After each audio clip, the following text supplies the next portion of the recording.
আসসালামু আলাইকুম। আশা করি যে যেখানে আছেন সবাই খুব সুস্থ আছেন। এভাবে মাছের বড়া বানিয়ে গরম গরম ভাতের সাথে খেলে কিন্তু এক প্লেট ভাত অনায়াসেই শেষ হয়ে যাবে। হ্যাঁ ভিউয়ার্স, এই স্পেশাল মাছের বড়াটা আমি লাল শাক, মুসুর ডাল ও রুই মাছ দিয়ে করেছি। এটা ইচ্ছা করলে আপনারা গরম গরম ভাত ও পোলাওর সাথেও খেতে পারেন। আশা করি পুরো ভিডিওটা স্কিপ না করে দেখার চেষ্টা করবেন। আর আমার এই ভিডিওটা যদি আপনাদের ভালো লেগে থাকে তাহলে অবশ্যই একটা লাইক দিতে বলবেন না, আর বেশি বেশি করে ফ্রেন্ডস অ্যান্ড ফ্যামিলির সাথে শেয়ার করে দিবেন। আর আমার নতুন নতুন ভিডিওর নোটিফিকেশন পেতে সাবস্ক্রাইব করে পাশে থাকা বেল বাটনে ক্লিক করে আর নতুন ভিডিও দেখার সুযোগ করে নেবেন আশা করি। তাহলে চলুন প্রিয় দর্শক, কীভাবে আমি মাছের বড়াটা বানালাম তা দেখা যাক। মাছের বড়া বানানোর জন্য চুলায় মিডিয়াম আছে একটি কড়াইয়ে পর্যাপ্ত পরিমাণ পানি নিয়ে এখানে আমি রুই মাছের বড় বড় কয়েকটা পিস দিয়ে দিব। মিনিমাম এখানে 5টা পিস আমি ইউজ করেছি। 1 কাপ কিমার জন্য মাছের কিমার জন্য আমি 5 পিস বড় বড় পিস ইউজ করেছি। তো এই পিসগুলোকে আমি ভালোভাবে কেটে বেছে পানি ঝরিয়ে রেখেছিলাম। এখন পিসগুলো গরম পানিতে দিয়ে আধা চা চামচ লবণ, 1 চিমটি হলুদ গুঁড়ো আর 1 চিমটি মরিচের গুঁড়ো দিয়ে এটাকে আমি ভালো করে সিদ্ধ করে নিব। চুলার আঁচটা আমি মিডিয়ামে রেখে এটাকে আমি হালকা সিদ্ধ করে নিব।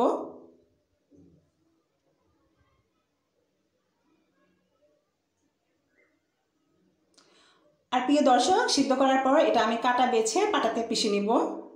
তো দেখুন, আমি এই মাছটাকে ভালো করে কাটা বেছে আমি পাটায় খুব ভালো করে বেটে নিয়েছি, কিমা করে নিয়েছি। আর এই কিমাটা আমার 1 কাপ পরিমাণ কিমা হয়েছে। দেখুন, খুব ভালো করে আমি কাটা বেছে এটাকে আমি পাটাতে বেটে কিমা করে নিয়েছি।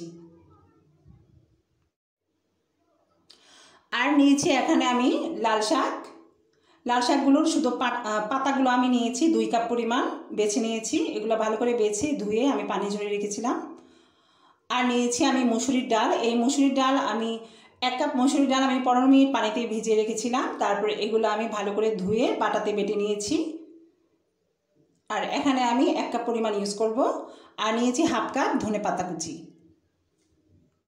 আর বাকি সব ইনগ্রিডিয়েন্টসগুলো আমি একটা একটা করে দেখিয়ে দিব এখন। তো একটা মিক্সচার বলে আমি এখন এই কিমাগুলো ঢেলে নিব, মাছের কিমাগুলো।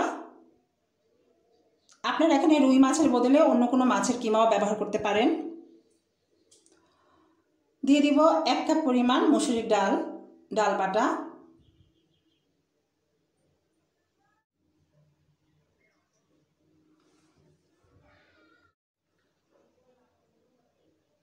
দিয়ে দিব আমি 1 টেবিল চামচ পরিমাণ আদা বাটা, 1 টেবিল চামচ পরিমাণ রসুন বাটা,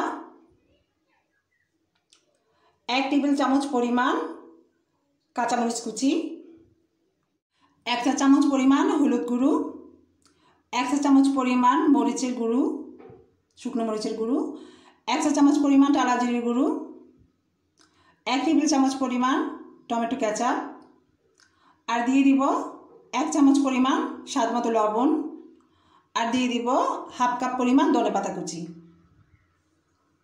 এই সবগুলো ইনগ্রিডিয়েন্টস আমি একসাথে এখন ভালো করে মাখিয়ে নিব। আর এখানে আমি পেঁয়াজ কুচিটা এখন দিচ্ছি না, এটা আমি একটু পরে দিব। সবগুলো ইনগ্রিডিয়েন্টস এভাবে আমি খুব ভালো করে মাখিয়ে নিব।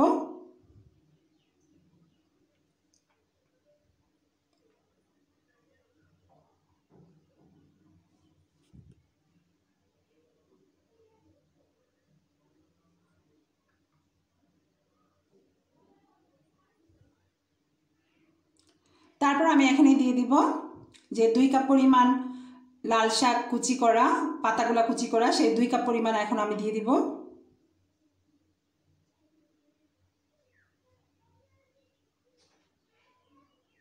দিয়ে আমি আরও 1 চামচ এখানে লবণ ইউজ করব।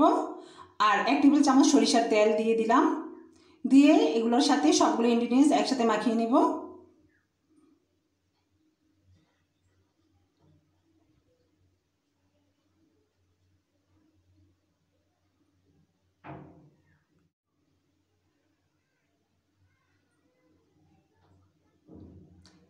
তারপর আমি এখন দিয়ে দিব 1 কাপ পরিমাণ পেঁয়াজ কুচি। তারপরে এই পেঁয়াজ কুচির সাথে পুরো ইনগ্রিডিয়েন্টসগুলো আরও একটু ভালো করে মাখিয়ে নিব।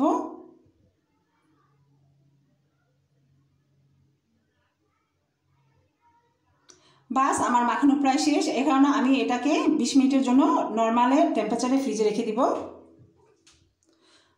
20 মিনিট পর আবারও ফিরে আসলাম। এখন আমি লো টেম্পারেচারে ফ্রাই প্যান গরম করে 3 টেবিল চামচ তেল দিয়ে এখানে আমি ওই মিশ্রণ থেকে একটু একটু করে নিব এবং চ্যাপটা চ্যাপটা করে খুব পাতলা পাতলা করে এখানে অল্প তেল দিয়ে খুব লো মিডিয়াম আছে এটাকে আমি হালকা হালকা করে ভেজে নিব, লাল লাল করে। খুব সময় নিয়ে এটাকে ভাজতে হবে। আর এখানে ডুবুর তেলে ভাজা যাবে না, এটা এরকম 3 টেবিল চামচ তেল দিয়ে একটু হালকা হালকা তেলে এটা ভেজে নিতে হবে। আর চুলার আঁচটা হাই রাখবো না, আমি এখানে লো মিডিয়াম আছেই আমি এটাকে ভেজে নেব অনেক সময় নিয়ে। এমন 1 মিনিট অন্তর অন্তর আমি এপিট উপিট করে এভাবে নেড়েচেড়ে ভেজে নেব।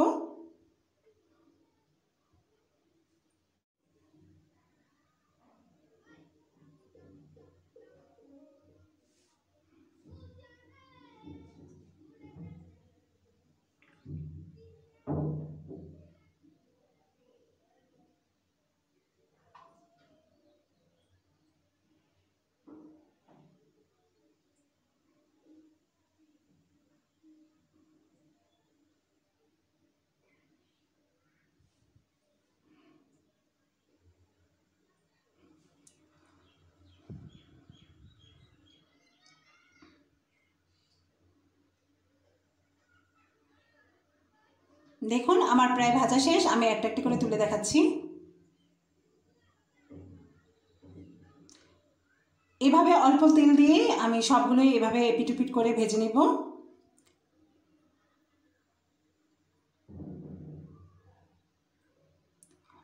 খুব সময় নিয়ে এটাকে ভাজতে হবে, তাহলে দেখবেন ভিতরের স্ট্রাকচারটাও খুব সুন্দর সিদ্ধ হয়েছে এবং খুব খেতেও অনেক সুস্বাদু হবে। আর উপরেটা হবে খুব মুচমুচে।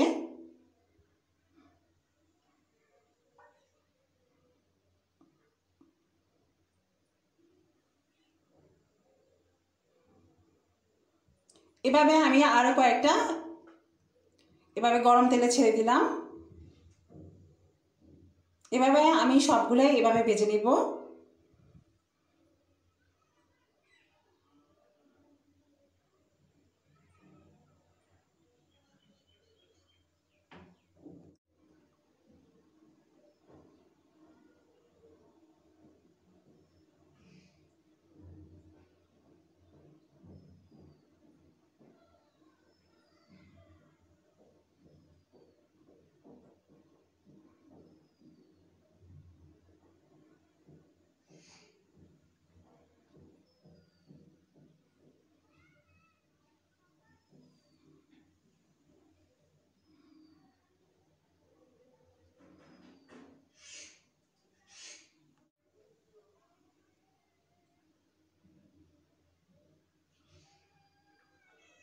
তো প্রিয় দর্শক, আমার এই ভাজা বড়াগুলো যেই পাত্রে রাখবো অলরেডি আমি সেই পাত্রে টিস্যু বিছিয়ে দিয়েছি। তো আপনারা চেষ্টা করবেন যে পাত্রে এই মাছের বড়াগুলো রাখবেন সেই পাত্রে অবশ্যই টিস্যু বিছিয়ে নিতে, যাতে টিস্যু অতিরিক্ত তেলগুলো শুষে নিয়ে যায়। কারণ অতিরিক্ত তেল আমাদের স্বাস্থ্যের জন্য কখনোই বেটার হতে পারে না, এটা ঝুঁকিপূর্ণ স্বাস্থ্যের জন্য। সেই কারণে চেষ্টা করবেন একটু টিস্যু বিছিয়ে নিতে, যাতে অতিরিক্ত তেলটা টিস্যুতে শুষে নিয়ে যায়।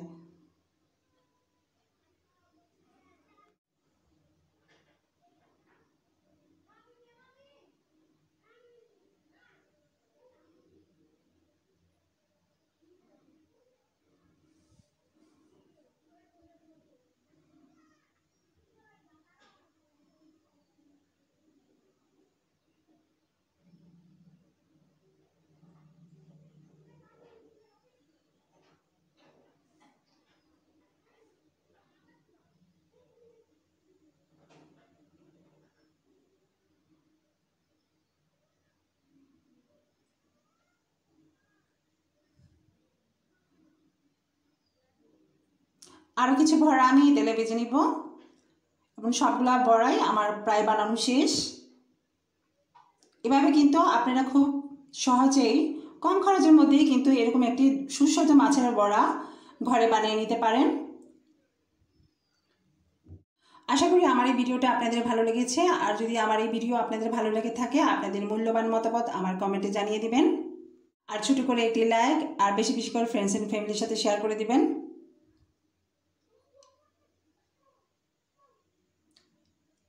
তো হয়ে গেল সুস্বাদু শাক ঢালে মাছের বড়া। খুব কম খরচের মাধ্যমেই এই মাছের বড়া বানিয়ে আপনারা আপনাদের ফ্যামিলির সাথে শেয়ার করতে পারবেন। এভাবে মাছের বড়া বানিয়ে খেলে কাটা বাছারও কোনো ঝামেলা নেই। আর অনেক বাচ্চারা হয়তো মাছ খেতে চায় না, এভাবে মাছের বড়া তাদেরকে বানিয়ে দিলে তারা কিন্তু মজা করে খাবে। তো আজ এই পর্যন্তই। আশা করি নতুন কোনো ভিডিও নিয়ে আবারও দেখা হবে। ভালো থাকবেন, সুস্থ থাকবেন। খুদা হাফেজ।